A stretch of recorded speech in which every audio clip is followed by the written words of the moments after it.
الدین الخالص۔ میرے بھائیوں، دنیا کا کوئی بھی انسان ناکام نہیں ہونا چاہتا، ہر انسان کامیاب ہونا چاہتا، اور اس میں کسی مذہب اور مسلک کی بھی تفریق نہیں۔ ہر مذہب والا کامیاب ہونا چاہتا، ہر مسلک والا کامیاب ہونا چاہتا۔ کامیابی ہے کیا؟ اگر ہم یہ مانتے ہیں کہ کامیابی دولت ہے، تو دولت اگر کامیابی ہے، بہت سارے دولت والے ہمیں ایسے نظر آتے ہیں جو برباد ہوئے، دنیا میں بھی برباد ہوئے، آخرت میں بھی برباد ہوئے۔ ہر انسان کامیاب ہونا چاہتا ہے، لیکن کامیابی ہے کیا؟ اگر ہم یہ مانتے ہیں کہ دولت کامیابی، تو تاریخ ہمیں بتاتی ہے، واقعات ہمیں بتاتے ہیں کہ دولت والے بھی پریشان ہوئے، برباد ہوئے۔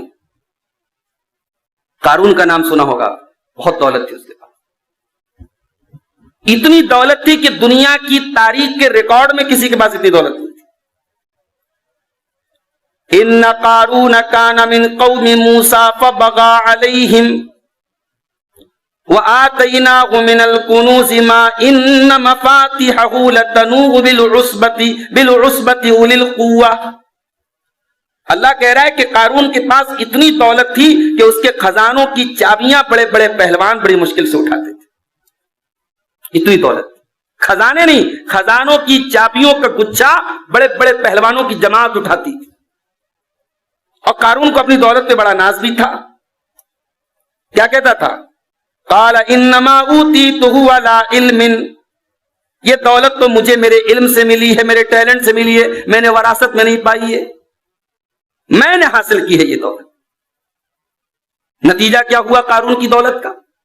دولت ہے فخسفنا به وبدارہ الارض، قارون اپنی ساری دولت کے ساتھ، سارے محل کے ساتھ، سارے خزانے کے ساتھ زمین میں دھسا دیا گیا، دنیا میں بھی برباد ہوا، آخرت میں بھی برباد ہوگا۔ تو معلوم یہ ہوا کہ دولت ضرورت تو ہے، دولت دنیا کی بہت اہم چیز تو ہے، مگر دولت کامیابی نہیں۔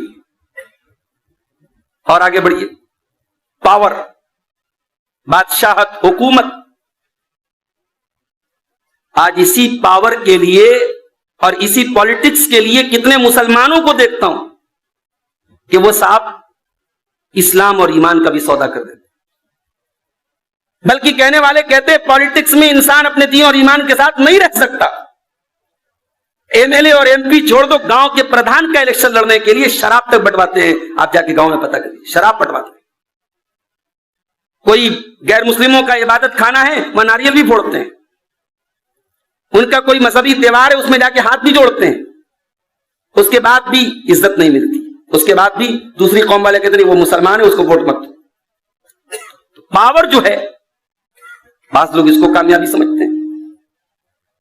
اگر آپ پاور کی بات کریں، بہت بڑا پاورفل تھا فرعون، پورے مصر کا بادشاہ تھا، اور مصر جو ہے بڑی بڑی ندیاں مصر کے اندر تھی۔ جب موسیٰ علیہ السلام فرعون کو سمجھانے گئے تو فرعون نے کہا تو بات کرتا ہے مجھ سے؟ اے موسیٰ تیری تو زبان میں لکنت ہے۔ حضرت موسیٰ علیہ السلام بچپن سے ان کی زبان میں کچھ لکنت تھی۔ اچھا، اللہ کی قدرت دیکھو، اللہ نے اپنے نبیوں کو معجزے بھی کیسے کیسے دی۔ جس نبی کی زبان میں لکنت ہے، اس نبی کو اللہ نے کلیم اللہ کا شرف بخشا اور کلام کیا اس نبی سے۔ دنیا والے موسیٰ سے بات کرنے سے کتراتے ہیں، اللہ کہہ رہا ہے موسیٰ آج تیرا رب تجھ سے بات کرے گا۔ اللہ نے کلام کیا تھا، یہ پہلے نبی تھے جن سے ڈائریکٹ اللہ نے بات کی تھی، موسیٰ علیہ السلام کلیم تھے وہ۔ اور جب موسیٰ علیہ السلام اللہ کی بارگاہ میں دعا کرتے تو رب اشرح لی صدری ویسر لی امری واحلل عقدۃ من لسانی، کہتے کہ اے اللہ تو مجھے نبی بنا رہا ہے، میری زبان کی گرے کو کھول دے۔ اس کا مطلب یہ ہوا کہ جو داعی ہے، جس کا کام لوگوں کو دعوت دینا ہے، اس کی زبان صاف ہونا بہت ضروری ہے۔ اس کا میسج تبھی لوگوں تک پہنچے گا جب اس کی زبان صاف ہو۔ تو فرعون نے کہا کہ اے موسیٰ تو کیا بات کرے گا مجھ سے، تو بات نہیں کر پاتا ہے، اور تو ہے کون؟ میں کون ہوں؟ میں مصر کا بادشاہ، ھذہ الانہار تجری من تحتی، یہ بڑی بڑی ندیاں میری حکومت میں بہ رہی، تو کیا مجھ سے بات کرے گا؟ تو فرعون کو اپنے پاور کا بڑا نشہ تھا. انجام کیا ہوا؟ اللہ نے فرمایا وَاتْرُكِ الْبَحْرَ رَحْوًا إِنَّهُمْ جُنْدٌ مُغْرَقُونَ. اے موسیٰ، بنی اسرائیل کو لے کر کے تم ندی کو کراس کر جاؤ، ندی کو پار کر جاؤ. تمہارے پیچھے فرعون بھی آئے گا، اسی ندی میں فرعون ڈوب جائے گا، فرعون کے ساتھی ڈوب جائیں گے. موسیٰ بچ گئے، فرعون ڈوب گیا. اور جب فرعون ڈوب گیا، اب اس کے آگے کی آیتوں کو ذرا دیکھیے. کم ترکوا من جنات وعیون وزروع ومقام کریم ونعمت کانوا فی ونعمت کیسے ہوا ہے ونعمت کانوا فیہا فاکہین کذالک وأورثناہا قوما آخرین. فرعون محل چھوڑ کے گیا، فرعون ندیاں چھوڑ کے گیا، فرعون کھیت چھوڑ کے گیا، فرعون بڑے بڑے باغ چھوڑ کے گیا. آج دوسرے وارث بن گئے. پاور ہمیشہ کسی کے پاس نہیں رہا ہے. کل جن کے پاس پاور تھا آج انہیں کوئی کتا نہیں پوچھ رہا ہے، اور جن کے پاس آج پاور ہے کل انہیں کوئی کتا نہیں پوچھے گا انشاءاللہ. پاور کا نشہ کبھی نہیں کرنا چاہیے، پاور کامیابی کی دلیل نہیں ہے. اور آگے بڑھیے. بڑے خاندان کا ہونا، بڑے قبیلے سے تعلق رکھنا، بڑی برادری. دنیا کی نظر میں جو برادری بڑی ہے، بعض لوگ برادری پر بھی بڑا ناز کرتے ہیں، صاحب ہم فلاں برادری کے، فلاں خاندان کے، پدرم سلطان بود، میرا باپ بادشاہ تھا. تو کیا اللہ تعالیٰ کے یہاں خاندان کی اور برادری کی کوئی حیثیت ہے؟ کوئی حیثیت نہیں.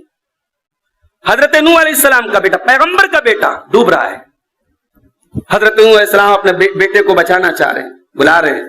یا بنی ارکب معنا، اے میرے بچے میری کشتی میں سوار ہو جا، کافروں کے ساتھ مت جا. قال سآوی الی جبل یعصمنی من الماء. بیٹا کہتا ابا جان میں کسی پہاڑ کے اوپر چلا جاؤں گا، یہ طوفان میرا کچھ نہیں بگاڑ پائے گا. قال لا عاصم اليوم من امر اللہ الا من رحم. حضرت نوح علیہ السلام نے کہا بیٹا یہ اللہ کا عذاب ہے، اس طوفان سے کوئی پہاڑ تجھے نہیں بچا سکتا ہے، میری کشتی میں آ جا تبھی تو بچ سکتا ہے. بیٹا اپنے باپ کے ساتھ نہیں آیا، بیٹا ڈوب گیا. بیٹا کافر، بیٹے نے باپ کی بات بھی نہیں مانی، باپ کا کلمہ نہیں پڑھا، اور بیٹا ڈوب بھی گیا، دنیا میں بھی گیا آخرت میں بھی گیا. حضرت نوح علیہ السلام اللہ سے دعا کرتے ہیں کہ اے اللہ تیرا وعدہ سچا ہے اور تو نے وعدہ کیا تھا تو میری فیملی کو بچائے گا، میرا بیٹا بھی میری فیملی میں سے کیوں نہیں بچا میرا بیٹا؟ اللہ نے کہا یا نوح انہ لیس من اہلک انہ عمل غیر صالح. اے نوح تیرا بیٹا تیرے پریوار میں سے نہیں ہے، تیرے اہل میں سے نہیں ہے، وہ اس کا عمل گڑبڑ ہے، اس کا کردار گڑبڑ ہے. تو مومن ہے، تو نبی ہے، تیرا بیٹا کافر ہے، تیرا بیٹا تیرے پریوار سے تعلق نہیں رکھتا ہے. اللہ تعالیٰ کے یہاں رشتے ایمان کی بنیاد پر ہوتے ہیں، رشتے خون کی اور نسب کی بنیاد پر. اللہ تعالیٰ کے یہاں اگر باپ مومن ہے اور بیٹا کافر ہے تو باپ کے مومن ہونے سے بیٹے کو کوئی فائدہ ملنے والا نہیں. یہ بات یاد رکھیں. بغاوت پر ہوا آمادہ تو ڈوبے نوح کا بیٹا، یہاں نام و نسب کی برتری سے کچھ نہیں ہوتا. ابو لہب نبی کا چچا ہے، اور ابو لہب بہت اسمارٹ تھا، بہت ہینڈسم تھا. اس کا نام ابو لہب کیوں پڑا؟ لہب مانے انگارا، اتنا گورا چٹا تھا، انگارے کی طرح چمکتا تھا، بہت خوبصورت تھا، نبی کا چچا تھا لیکن نبی کا دشمن تھا. اللہ کے پیارے نبی توحید کی دعوت دیتے تھے، یہ پیچھے پتھر مارتا تھا. اللہ کے نبی مکہ کے بازاروں میں تبلیغ کرتے تھے، یہ جا کے کہتا تھا اس کی بات مت سنو، یہ سابی ہو گیا، یہ بے دین ہو گیا، یہ پاگل ہو گیا، یہ جادوگر ہو گیا. میرے نبی کی مخالفت کرتا تھا، میرے نبی پر پتھر چلاتا تھا. انجام کیا ہوا؟ نہ تو ابو لہب کا اونچا خاندان اس کے کام آیا، نہ ابو لہب کی خوبصورتی اس کے کام آئی. قرآن کی آیت نازل ہو گئی تبت یدا ابی لہب وتب ما اغنی عنہ مالہ وما کسب. قیامت تک جب تک قرآن پڑھا جاتا رہے گا ابو لہب کے بارے میں قرآن کی آیت پڑھی جاتی ہے. تو میرے بھائی نہ خوبصورتی کامیابی ہے، نہ بڑا خاندان کامیابی ہے، نہ دولت کامیابی ہے، نہ پاور کامیابی. تو کامیابی ہے کیا؟ آؤ قرآن سے پوچھتے. سورہ آل عمران کی آیت نمبر 185. کل نفس ذائقۃ الموت وَإِنَّمَا تُوَفَّوْنَ أُجُورَكُمْ يَوْمَ الْقِيَامَةِ فَمَنْ زُحْزِحَ عَنِ النَّارِ وَأُدْخِلَ الْجَنَّةَ فَقَدْ فَازَ وَمَا الْحَيَاةُ الدُّنْيَا إِلَّا مَتَاعُ الْغُرُورِ. ہر شخص کو مرنا ہے. اسی ربیع الاول کے مہینے میں ہمارے نبی کی وفات ہوئی. اللہ کسی کو موت سے بچاتا تو نبیوں کو بچا لیتا، مگر اللہ کا نظام ہے، اللہ کا سسٹم ہے، موت سب کو آئے. اور اللہ کے رسول کی جو وفات کا واقعہ ہے میرے بھائی، اس کو دیکھو آپ، جھرجھری طاری ہو جاتی ہے. صحابہ کرام کی کیا کیفیت تھی، اللہ کے رسول کے اہل بیت کی کیا کیفیت تھی، اس کو پڑھو تو آنکھوں میں آنسو آ جاتے. اللہ کہہ رہا ہر شخص کو مرنا ہے، اور مرنے کے بعد کام ختم نہیں ہو گیا. وَإِنَّمَا تُوَفَّوْنَ أُجُورَكُمْ يَوْمَ الْقِيَامَةِ. جو یہاں بو گے وہ آخرت میں کاٹنا ہے، وہاں پورا پورا بدلہ ملے گا. دنیا میں چوری کرو، بے ایمانی کرو، زنا کرو، حرام خوری کرو، بلڈنگیں بنا لو، عیش کر لو، قیامت کے دن آخرت میں وَإِنَّمَا تُوَفَّوْنَ أُجُورَكُمْ يَوْمَ الْقِيَامَةِ پورا پورا بدلہ دیا جائے گا. نیک کو نیکی کا، برے کو برائی کا پورا پورا بدلہ دیا جائے گا. اب کامیابی کا مطلب اللہ بیان کر رہا ہے، فَمَنْ زُحْزِحَ عَنِ النَّارِ وَأُدْخِلَ الْجَنَّةَ فَقَدْ فَازَ. جس کو اللہ تعالیٰ جہنم کی آگ سے بچا لے اور جس کو جنت میں داخل کر دے وہی کامیاب ہے. یہ ہے کامیابی. اللہ کی بارگاہ میں جہنم سے بچنے کا پروانہ مل جائے، جنت میں داخلے کا ٹکٹ مل جائے، یہ کامیابی ہے. دنیا میں دولت تھی کہ نہیں تھی یہ میٹر نہیں کرتا، دنیا میں خاندان بڑا تھا کہ نہیں یہ میٹر نہیں کرتا، دنیا میں پاور تھا کہ نہیں تھا یہ میٹر نہیں کرتا، دنیا میں خوبصورت تھے کہ نہیں تھے یہ میٹر نہیں کرتا. آخرت میں ہمیں جہنم سے بچنے کا پروانہ مل جائے، یہ کامیابی ہے. اور آج کی تقریر میں ہم چاہتے ہیں کہ کامیابی، یہ والی کامیابی جس کو قرآن کامیابی کہہ رہا ہے، اس کامیابی کو حاصل کرنے کے کچھ طریقے آپ کے سامنے بیان. قرآن حکیم کا 18واں پارہ کھولتے ہیں. 18ویں پارے کا آغاز ہوتا ہے سورہ مومنون سے. سورہ مومنون کی آیت نمبر 1 سے لے کر کے 11 تک اللہ تعالیٰ نے کامیاب لوگوں کی 8 صفتیں بیان کی، 8 کوالٹیز. قد افلح المؤمنون الذین هم فی صلاتهم خاشعون والذین هم عن اللغو معرضون والذین هم للزکاة فاعلون والذین هم لفروجهم حافظون. پھر 2 آیت کے بعد فرمایا والذین هم لأماناتهم وعهدهم راعون والذین هم على صلواتهم يحافظون. یہ 8 کوالٹیز اللہ تعالیٰ نے کامیاب لوگوں کی بیان. پہلی خوبی کیا ہے؟ قد افلح المؤمنون، کامیاب ہیں ایمان والے. اللہ کیا ہے؟ کامیابی ایمان کے بغیر نہیں ہے. آپ بہت چیریٹی کرتے ہیں، بہت دان دیتے ہیں، بہت غریبوں کی مدد کرتے ہیں، بہت نیک انسان ہیں، اگر اللہ کی توحید پر ایمان نہیں ہے، محمد رسول اللہ کی رسالت پر ایمان نہیں ہے، اللہ کیا کامیاب نہیں ہو سکتا. اللہ کے رسول کے دنیا میں آ جانے کے بعد اب لا الہ الا اللہ محمد الرسول اللہ، یہی کلمہ یہ کامیابی کا پاسپورٹ ہے. کامیابی اس کے بغیر نہیں مل سکتی.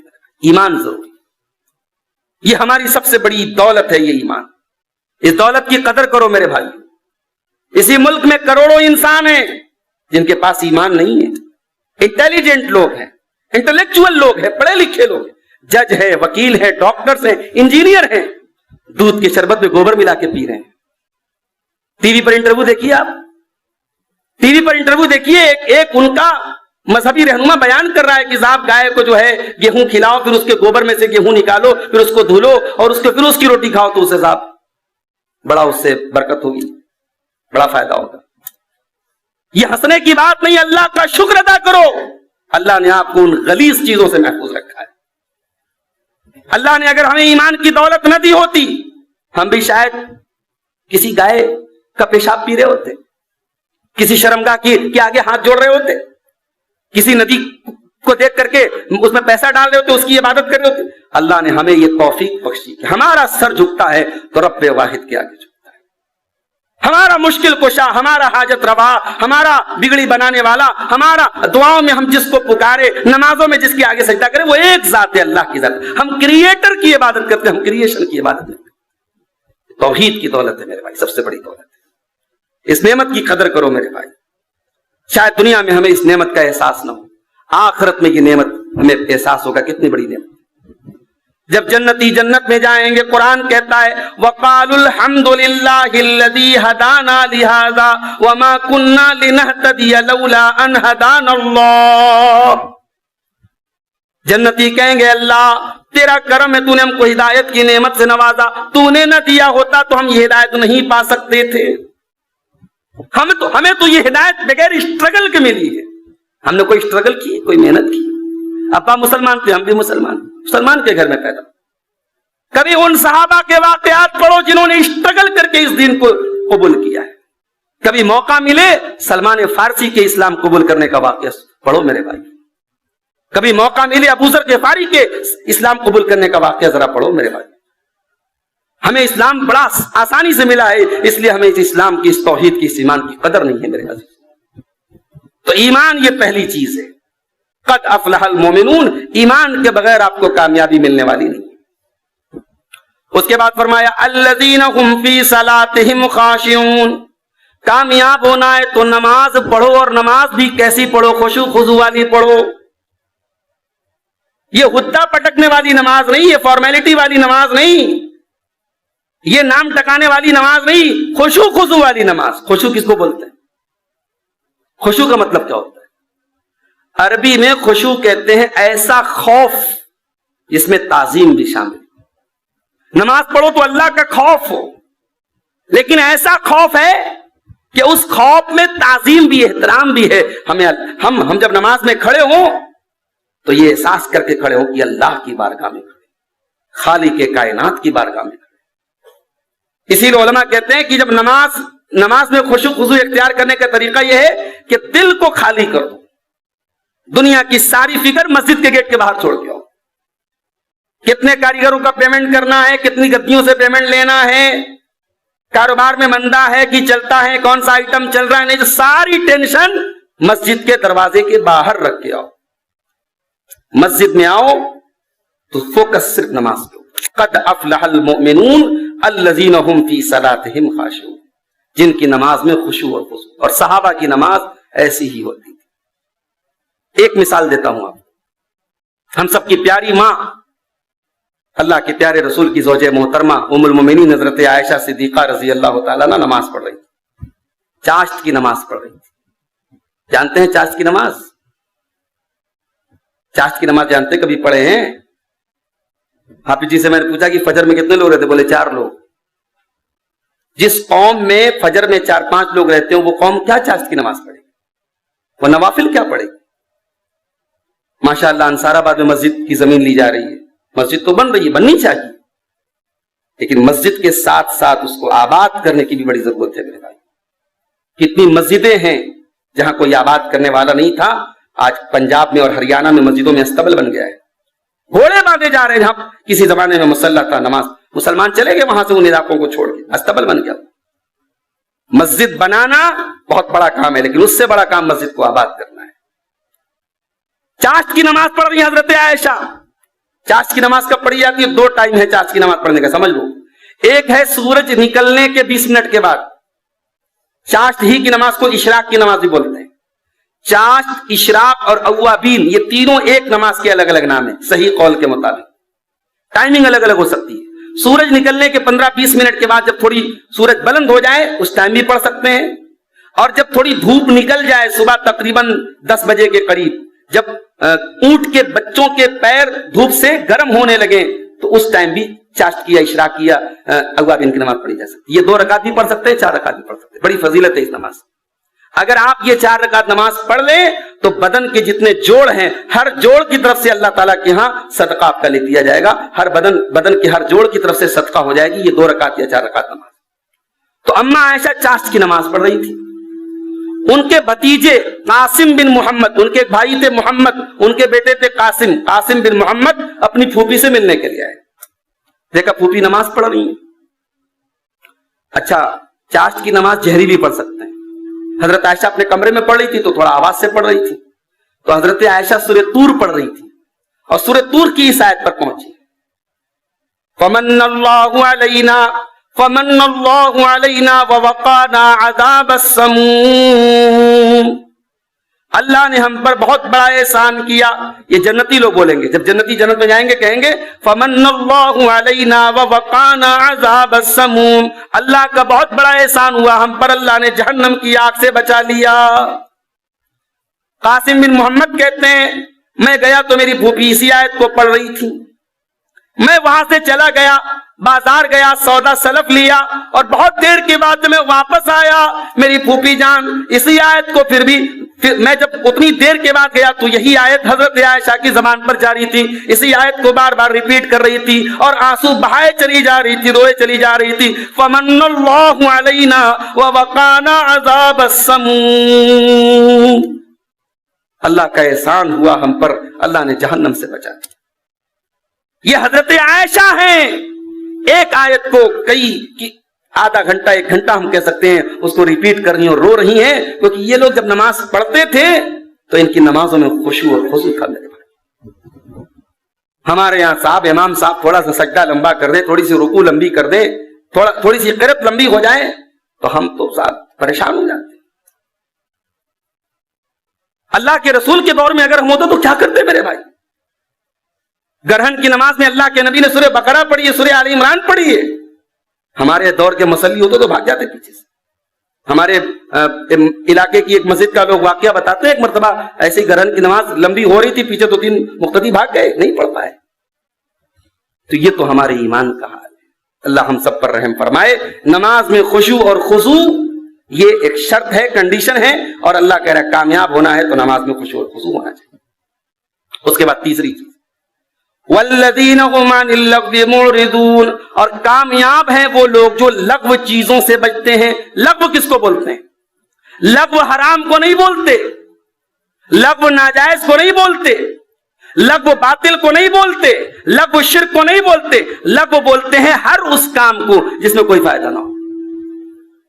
اگر ایسی گفتگو ہو رہی ہے, اگر ایسا بیٹھا بیٹھا جا رہا ہے, اگر ایسی میٹنگ ہو رہی ہے, اگر ایسا گیم کھیلا جا رہا ہے, اگر فیس بک پر ایسا کام کیا جس کا کوئی فائدہ نہیں ہے, تو وہ فیس بک بھی لغو ہے, وہ انسٹاگرام بھی لغو ہے, وہ واٹس ایپ بھی لغو ہے, وہ سیر سپاٹا بھی لغو ہے, وہ میٹنگ بھی لغو ہے, وہ لوگوں کا بیٹھنا بھی لغو ہے.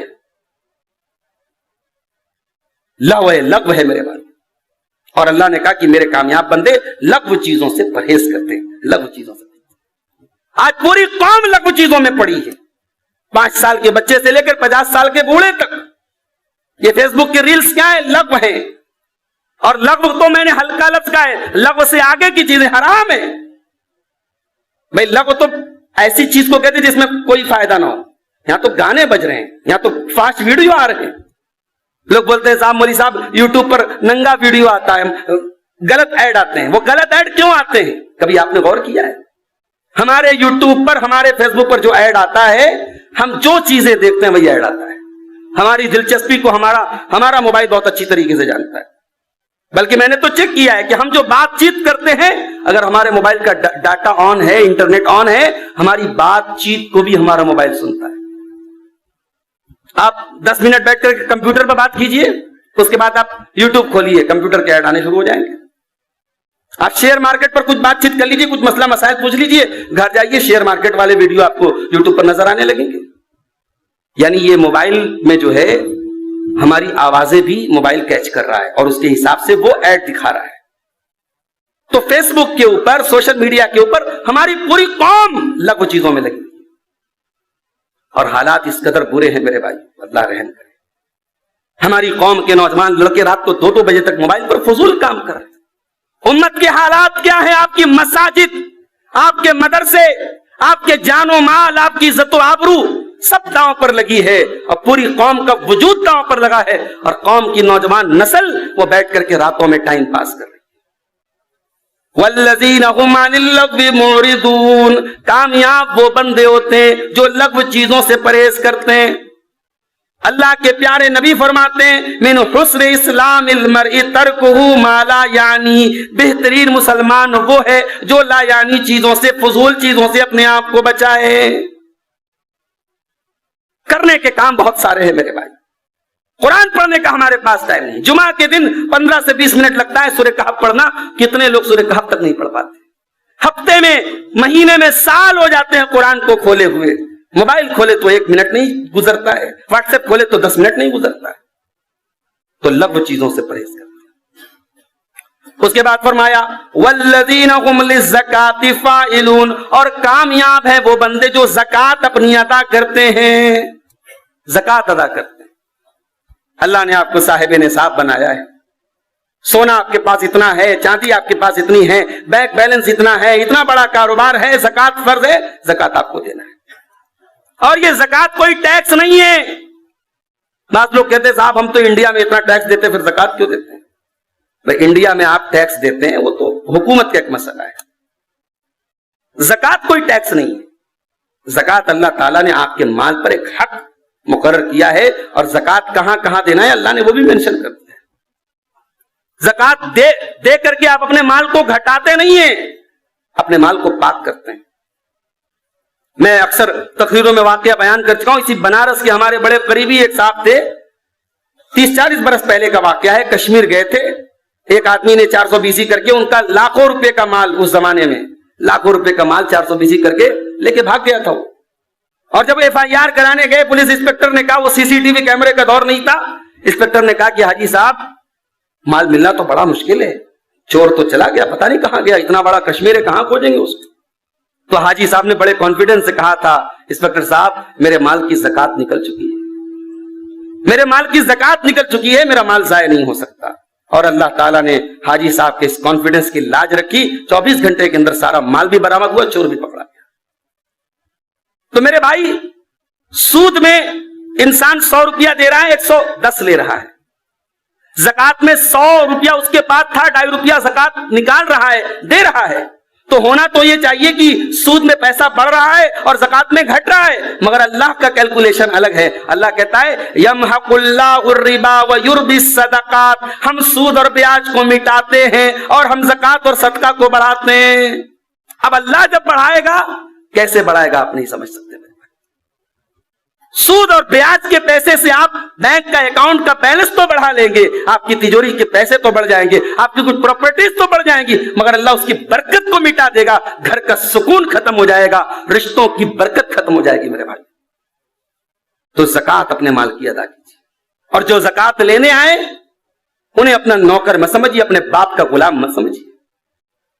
بعض جگہوں پہ دیکھا, بدوئی میں, بمبئی وغیرہ میں دیکھا کہ صاحب زکات لینے والے بیچارے بھکمنگوں کی طرح لائن لگا کے کھڑے ہیں. مدارس کے جو سفرا ہیں, جو بھائی میں یہ بھی مانتا ہوں کہ جو مدارس کے لوگ آتے ہیں, مسجدوں کے لوگ آتے ہیں, اس میں کچھ فراڈ بھی ہوتے ہیں, کچھ فراڈ بھی ہوتے ہیں, سب تو نہیں ہوتے, اور کچھ ہوتے بھی ہیں.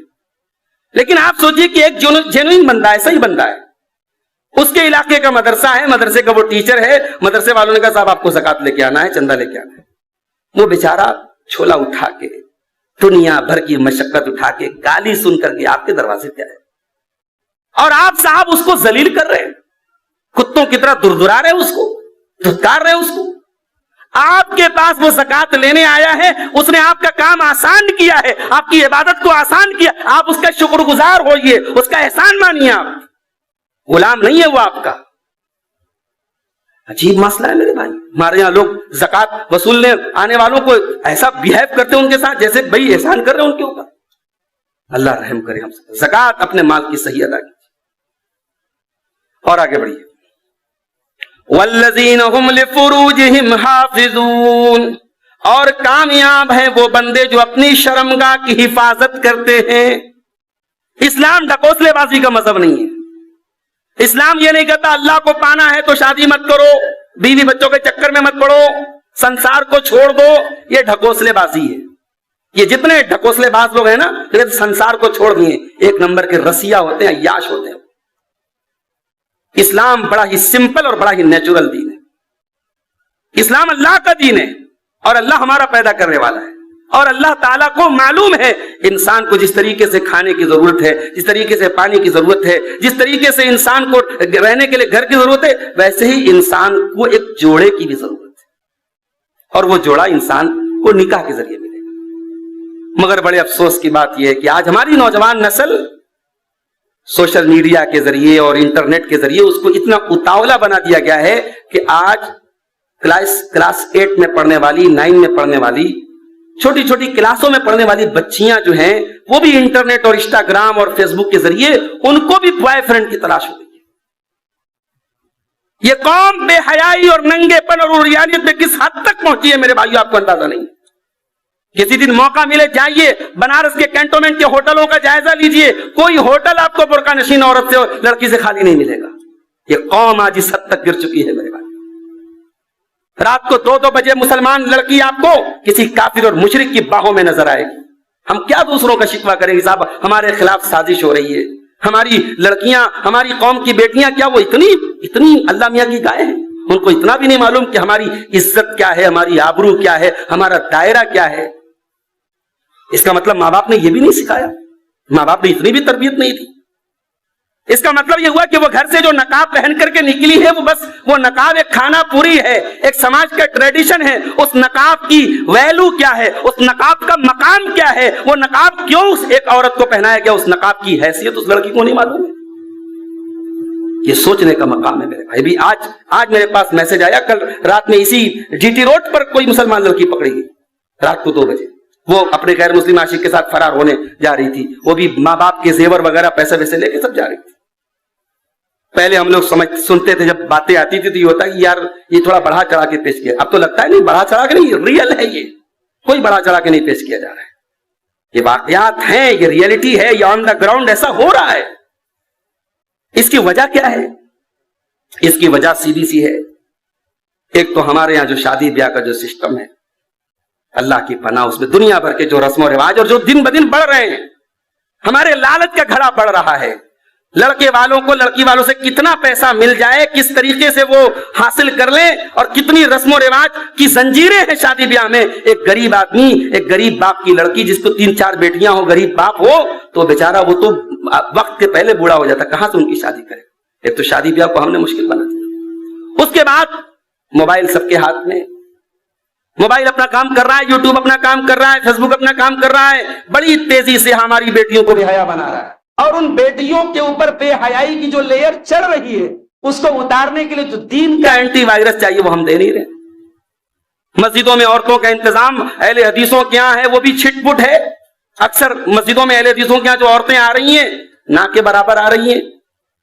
اور اس کے بعد ہمارے دوسرے بھائیوں کے، ہمارے حنفی بھائیوں کے یہاں، ان کے یہاں تو صاحب علماء نے حرام کر کے رکھا. نہیں صاحب، مسجد میں عورتوں کا انتظام نہیں ہو سکتا. عورتوں کے اجتماعات، عورتوں کے بیچ میں دین کی باتیں نہیں ہو رہی، نہ کے برابر. عورتوں کو بڑی موٹی موٹی دین کی باتیں نہیں معلوم ہیں. تو جن عورتوں کو دین سے کوئی ناتا نہیں، اللہ کے عذاب سے ڈرایا نہیں گیا، قبر کے عذاب سے ڈرایا نہیں گیا، ان کو دین سمجھایا نہیں گیا، اور انسٹاگرام اور فیس بک اور سوشل میڈیا دن رات ان کو بے حیات بنا رہا ہے، تو اس کا اثر کیا ہوگا؟ اس کا اثر یہ جو ہمارے سامنے نظر آ رہا ہے.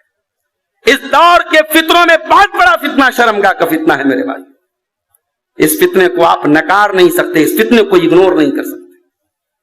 آپ کی داڑھی، آپ کے ماتھے کے سجدے کا نشان، آپ کی 5 وقت کی نمازیں، آپ کی دینداری، آپ کا تقوی، یہ سب کچھ ایک طرف ہے، اور شرمگاہ کا فتنہ ایک طرف ہے. اسلام نے پردے کا حکم کیوں دیا؟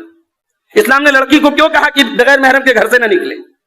اسلام نے کیوں کہا دیور بھابھی کے بیچ میں بے تکلفی نہ رہے؟ اسلام نے کیوں کہا کہ جب 2 مرد و عورت اکیلے میں ہوتے ہیں، اجنبی مرد و عورت، تو تیسرا شیطان ہوتا؟ کیوں کہا اسلام نے ان تمام بے حیائی اور زناکاری کو، ان مکوں کو، ان سوراخوں کو بند کیا ہے جہاں سے زناکاری ہمارے گھروں میں آ سکتی ہے. اس لیے میرے بھائیوں، آپ صرف تقریروں کے ذریعے زناکاری کو نہیں ختم کر سکتے، معاف کیجیے گا. پریکٹیکل ہمیں اپنے گھر میں ماں باپ کو سخت ہونا پڑے گا. بیٹیوں کی تربیت کے معاملے میں میں آپ کو جو مشاہدہ میرا بتا رہا ہے کہ جن گھروں میں بڑی سختی ہے وہاں بھی کانڈ ہو رہا ہے. جن گھروں میں ماں کی اجازت کے بغیر بچی نہیں نکلتی، ان گھروں کی لڑکیاں بھی ہوٹل میں پائی گئی ہیں. جن گھروں سے لڑکیاں صرف اسکول اور کالج کے لیے نکلتی ہیں، کالج سے سیدھے گھر آتی ہیں، وہاں بھی معاملات ہوئے ہیں. اس کا مطلب کہ کتنی عقل مندی اور کتنی دور اندیشی کے ساتھ کام ہو رہا ہے. اس لیے بہت ہوشیار رہنے کی ضرورت ہے. میری اپنی ماؤں سے گزارش ہے، اپنے گارجین حضرات سے گزارش ہے، بیٹیوں کی پرورش دور میں بڑا نازک کام ہے، بڑی حفاظت کیجیے اپنی بچیوں کی. آپ کی بیٹیوں کی عصمت کو تار کرنے والے بھوکے بھیڑیے چاروں طرف پھیلے ہوئے ہیں. اللہ کے واسطے اپنی بیٹیوں کی عزت کی، اور خود اپنی اور ماں باپ کی خود بھی اپنی ذمہ داری ہے کہ وہ اپنے آپ کو بھی دیندار بنائے. دیکھیے اگر ماں کی تربیت پکی ہو, باپ کی تربیت پکی ہو, تو بیٹی غلط قدم اٹھانے کے پہلے 10 بار سوچے گی. جب گھر کا ماحول بے حیائی والا ہو, اسکولوں میں لڑکیاں جا رہی ہیں اور باقاعدہ نقاب پہن کے جا رہی ہوں, وہاں جا کے ناچ گانا ہو رہا ہے اور ماں باپ بیچارے وہ ویڈیو دیکھ رہے ہیں, فنکشن میں جا کے شامل, ان کو کوئی فرق نہیں پڑ رہا ہے, تو لڑکی کو بھی پتا ہے کہ میرے ماں باپ بہت زیادہ اس معاملے کو لے کے سینسٹیو نہیں. گھر میں اتنا ایسا ماحول بنائیے کہ آپ کے گھر کی کوئی بہو بیٹی کوئی غلط قدم اٹھانے کے پہلے 10 بار سوچے. میرے بھائی, والذین هم لفروجہم حافظون, اللہ کہہ رہا ہے کامیاب وہ بندے ہیں جو اپنی شرمگاہ کی حفاظت کرتے ہیں. اپنے نوجوان بھائیوں سے کہنا چاہوں گا, نکاح کرو بغیر کسی شرط کے, نکاح کرو بغیر کسی کنڈیشن کے, نکاح کرو سمپل سنت طریقے سے نکاح کرو. اور یاد رکھو جب تک نکاح کی طاقت نہیں ہے تب تک انسان صبر سے کام لے, اور نکاح کی طاقت ہے تو نکاح میں دیر نہ کرے. گارجین حضرات سے کہنا چاہتا ہوں اپنے بچوں کی شادیاں وقت پر کراؤ. وہ دور ختم ہو گیا, یہ 28, 30 سال میں آپ لڑکوں کی شادی کرا رہے ہیں, مناسب بات نہیں ہے, معاف کیجیے. یہ صحابہ کا دور نہیں ہے, یہ تابعین کا دور نہیں ہے. زنا کے اڈے چاروں طرف کھلے. اپنی بیٹیوں کو, اپنے بیٹوں کو اگر بدکاری سے بچانا ہے وقت رہتے ان کا نکاح کراؤ. اور یہ جو ہمارے ایک نیا کلچر چلا ہے, نکاح کرا تو رخصتی بات نہیں, سب ڈھکوسلے بازی بند کیجیے. نکاح کرا دیا آج اور رخصتی 4 سال کے بعد ہو رہی ہے, کیا مطلب ہے؟ کیا آپ کرنا کیا چاہتے ہیں بھائی؟ 4 سال کیوں بعد, 4 سال آپ نے کیوں لڑکے لڑکی کو بٹھا کے رکھا؟ ادھر نکاح, ادھر بات چلے ادھر فوراً نکاح ہو جائے. رشتے لگا کے لٹکانا وہ بھی غلط تھا, اور یہ جو نکاح کر کے لٹکائے رہتے رخصتی دیر میں کرتے, یہ بھی غلط ہے. اگر دونوں بالغ ہیں, ذمہ دار ہو چکے ہیں, شادی کا کی ذمہ داری اٹھا سکتے ہیں, نکاح کر کے فوراً رخصتی کرائیں. والذین هم لفروجہم حافظون, اپنی شرمگاہوں کی حفاظت کرتے ہیں. الا علی ازواجہم, سوائے اپنی بیویوں کے, جو حلال طریقہ ہے, جو جائز طریقہ ہے. بیویوں کے ساتھ اللہ تعالیٰ نے اس تقاضے کو پورا کرنے کی اجازت دی ہے. اس کے بعد آگے فرمایا والذین هم لاماناتہم وعہدہم راعون, اور کامیاب وہ بندے ہیں جو اپنی امانت میں خیانت نہیں کرتے. جب امانت کا لفظ ہم سنتے ہیں تو ہمارے ذہن میں روپیے پیسے کی امانت آتی ہے. کسی نے ہمیں پیسہ دیا امانت کے طور پہ, اس کا پیسہ ہم نے لوٹا دیا, یہ امانت ہوگی, یہ ہے امانت. مگر امانت کا لفظ شریعت میں بہت بڑا ہے. اگر آپ بچوں کے باپ ہیں تو آپ کے کندھے پر باپ ہونے کی امانت ہے.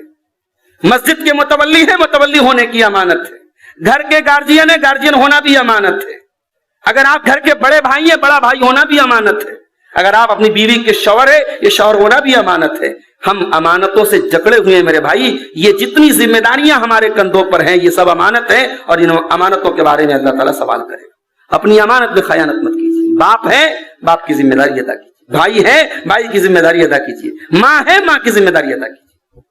ماں کے قدموں کے نیچے بے شک جنت ہے, باپ بے شک جنت کا دروازہ ہے, مگر ماں باپ نے اگر اپنی ذمہ داری کو صحیح طریقے سے نہیں ادا کیا, اللہ کے پیارے نبی صلی اللہ علیہ وسلم فرماتے ہیں ما من عبد یسترعیہ اللہ رعیۃ, جب اللہ کسی بندے کے اوپر کوئی ذمہ داری ڈالتا ہے اور پھر وہ بندہ اس حال میں مر جاتا ہے کہ اپنی ذمہ داری کے ساتھ وہ دھوکہ کرتا ہے, اپنی ذمہ داری کے ساتھ خیانت کرتا ہے, اپنی ذمہ داری کو صحیح طریقے سے نہیں نبھاتا ہے, اس انسان کے اوپر اللہ تعالیٰ حرم اللہ علیہ الجنہ, اس کے اوپر جنت کو حرام کر دیتا ہے. اس ماں کے اوپر جنت حرام ہو سکتی ہے, اس باپ کے اوپر جنت حرام ہو سکتی ہے جس نے اپنے باپ اور ماں ہونے کا حق ادا نہیں کیا, اپنی ذمہ داری کو نہیں نبھایا, اپنی امانت کے ساتھ خیانت کی. یہ بچے آپ کے گلے میں اللہ کی امانت ہے, یہ بیٹیاں آپ کی گردن میں اللہ کی امانت ہے.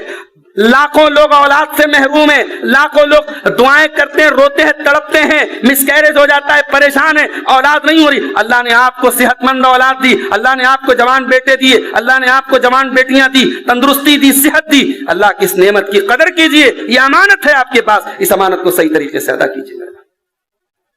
اس کے بعد فرمایا وعہدہم راعون, اور کامیاب بندے اپنے وعدے کو پورا کرتے ہیں, وعدے کو پورا کرتے ہیں. جنگ بدر ہو رہی ہے, 313 مسلمان ہیں نبی کے پاس, دشمن کی تعداد 1000 ہے. ایک کا بدلے میں 3 سے لڑنا ہے ہمیں, 3 گنا زیادہ دشمن ہے. اللہ کے رسول کے پاس ایک صحابی آتے ہیں, اے اللہ کے نبی, ہم لوگ آ رہے تھے, راستے میں دشمن نے پکڑ لیا اور ہم نے وعدہ کیا کہ ہم مسلمانوں کا ساتھ نہیں دیں گے, تب چھوڑا گیا, لیکن ہم آئے ہیں اور ہم آپ کے ساتھ جنگ میں شامل ہوں گے, کیونکہ ہمیں پتا ہے آپ کو ایک ایک آدمی کی ضرورت ہے, آپ کو وقت بڑا نازک ہے, ہم آپ کا ساتھ دیں گے. اللہ کے رسول نے فرمایا کہ نہیں, مجھے آپ کے ساتھ کی ضرورت نہیں, آپ واپس جائیے.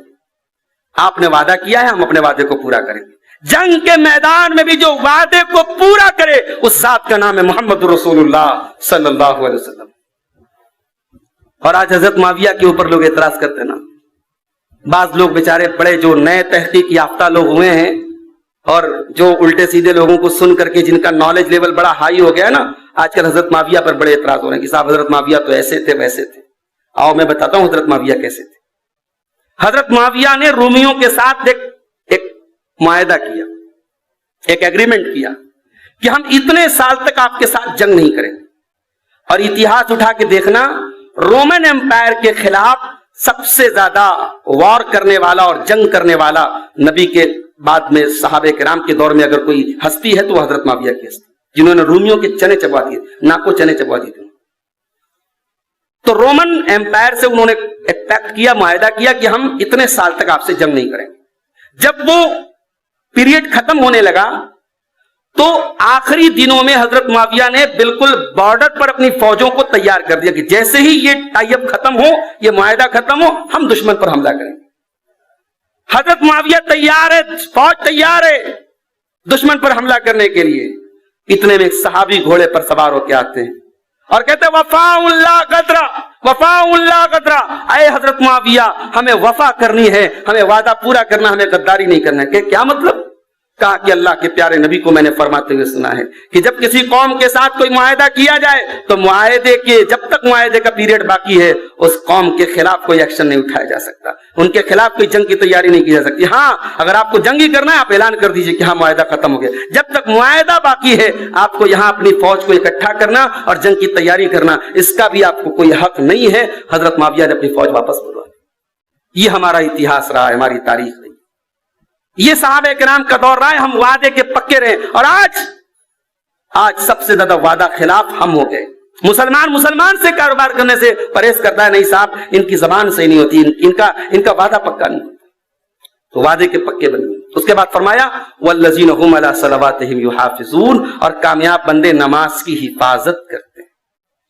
ایک ہوتا ہے نماز پڑھنا, پڑھنے والے تو بہت ہیں. نماز کی حفاظت, حفاظت کس کو بولتے ہیں؟ آپ ٹرین پہ گئے, اب تو ماحول بدل گیا, اب تو ٹرین میں نماز, اور ویسے ہی جو نماز کے بیچ میں ٹرین کے راستے میں جو نماز پڑھتے وہ تو ویسے بھی غلط تھا. دوسروں کا راستہ بلاک کر کے آپ نماز پڑھیں, دوسروں کا آپ چکا جام کر کے کوئی عبادت کریں, یہ اسلام کی تعلیم تو ویسے بھی نہیں ہے, تو طریقہ تو غلط تھا. ہاں اپنی سیٹ پر بیٹھ کر کے آپ نماز پڑھ سکتے تھے, لیکن اب اتنا آسان تو نہیں. اب تو مسائل بڑھ رہے. دیکھیے ٹرینوں میں داڑھی والے کو پیٹا جا رہا ہے, آپ کے ٹفن میں کیا ہے, آپ کیا کھا رہے ہیں, اب اس پر بھی بڑی نظر ہے. اللہ ہم سب کی حفاظت کرے. تو سفر کرنے میں بھی طبیعت گھبراتی ہے, خاص طور سے ٹرین کا سفر. تو اب ایک انسان ٹرین پہ گیا, دلی گیا 12 گھنٹے کا سفر ہے, ممبئی گیا 24 گھنٹے کا سفر. اب 24 گھنٹے سفر کیا, اس نے ٹرین میں نماز نہیں پڑھ پایا, اب ممبئی پہنچا ہو. اب ایک آدمی جو نماز پڑھنے والا ہے ممبئی پہنچا, نماز چھوڑ گئی, لیکن جو نماز کی حفاظت کرنے والا ہے اس کے دل میں ایک خلش رہے گی, یار میری 5 ٹائم کی نماز چھوٹی. وہ ایز سون ایز پاسبل, جتنا جلدی ممکن ہوگا وہ اپنی چھوٹی ہوئی نمازوں کی قضا کرے گا. مارکیٹ میں گیا, گدی پہ گیا, کسٹمر سے ملاقات کیا, کوئی بھی کاروباری الجھن میں رہا, نماز چلی گئی, جماعت چلی گئی. اب ایک جو نماز عام پڑھنے والا ہے اس نے گھڑی دیکھا, اچھا 4 بجے جماعت تھی, 4:30 ہو گیا, چلو چھوڑو, چھوٹ گئی تو چھوٹ گئی. اور جو نماز کی حفاظت کرنے والا ہے اس کے لیے چھوٹ گئی تو چھوٹ گئی نہیں. اس کی ایک وقت کی نماز بھی اگر چھوٹی ہے تو اس کے دل پر ایک بوجھ رہے گا, اس کے سینے پر ایک پتھر رہے گا کہ اے اللہ یہ نماز میری چھوٹی ہے, میرا کھانا نہیں ہضم ہوگا, مجھے میرے دل کو سکون نہیں ملے گا جب تک وہ نماز کو نہیں. اور یہی کیفیت تھی صحابہ کرام کی, اور یہی کیفیت تھی جناب محمد رسول اللہ صلی اللہ علیہ وسلم. نبی سے محبت کے نام پہ آج کیا کیا ہو رہا ہے. نبی کا جشن لوگوں کو یاد ہے, نبی کا مشن یاد نہیں. نبی آخری ٹائم میں امت کو نماز کی تلقین کر کے گئے. آخری ٹائم میں جب حضرت ام سلمہ کہتی ہیں اللہ کے پیارے نبی کی آواز بھی صحیح طریقے سے نہیں نکل رہی تھی, اللہ کے پیارے نبی اس عالم میں کہہ رہے تھے الصلاۃ الصلاۃ وما ملکت ایمانکم, اے میری امت کے لوگوں نماز کی پابندی کرتے رہنا, اپنے غلاموں کا خیال کرنا, اپنے ماتحتوں کا خیال کرنا. اللہ کے پیارے نبی کا انتقال سوموار کے دن ہوا.